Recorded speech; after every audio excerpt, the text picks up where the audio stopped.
Guys, বিশ্ব বাংলা গেটকে নিয়ে সবসময় মানুষের মধ্যে একটা কিউরিয়াসিটি রয়ে গেছে যে এই বিশ্ব বাংলাটা আসলে কি, এটাতে বুকিং কিভাবে করাতে হয়, এটাতে এন্ট্রি কিভাবে পাবো, এটার ফুড চার্জেস কেমন। তো চলো আজকে তোমাদের সব কিউরিয়াসিটি আমি দূর করার চেষ্টা করি। তো এই বিশ্ব বাংলাটা হচ্ছে নিউ টাউনের একটা রেস্টুরেন্ট প্রপার্টি, যেটা অনেক সুন্দর লাগে, মানে ওয়েস্ট বেঙ্গলের মধ্যে টপেস্ট রেস্টুরেন্ট বলতে পারো। তো এখানে প্রথমে টিকিট কাউন্টারে চলে যেতে হয়, তো টিকিট কাউন্টার থেকে টিকিট কাটাতে হয় বিকজ আমাদেরকে ওপরটাতে যেতে হবে।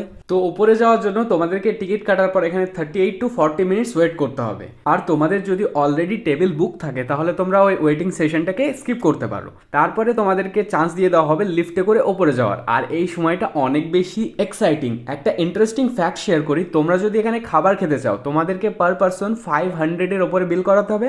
আর তোমরা যদি এমনি ঘুরতে চাও তো পার আওয়ারে 100 টাকা করে তোমাদেরকে বুকিং করাতে হবে। তো আমরা যেহেতু 26 জানুয়ারিতে গেছিলাম, তো একটু ক্রাউড থাকার কারণে আমরা ভেবেছিলাম যে টেবিলটা বুক করিয়ে রাখবো, বাট আমাদের সময় ঠিকঠাক ছিল না, দ্যাটস ওয়াই আমরা বুক করাইনি। তো আমরা ওখানে গিয়ে কিছুক্ষণ ওয়েট করার পর উপরে চলে গেলাম। আর ওপর থেকে গাইজ এত মাইন্ড ব্লোয়িং ভিউজ আসে না, আর এত সুন্দর প্রপার্টি কি বলবো, জাস্ট একবার গিয়ে চেক আউট না করলে তোমরা কখনো বুঝতেই পারবে না।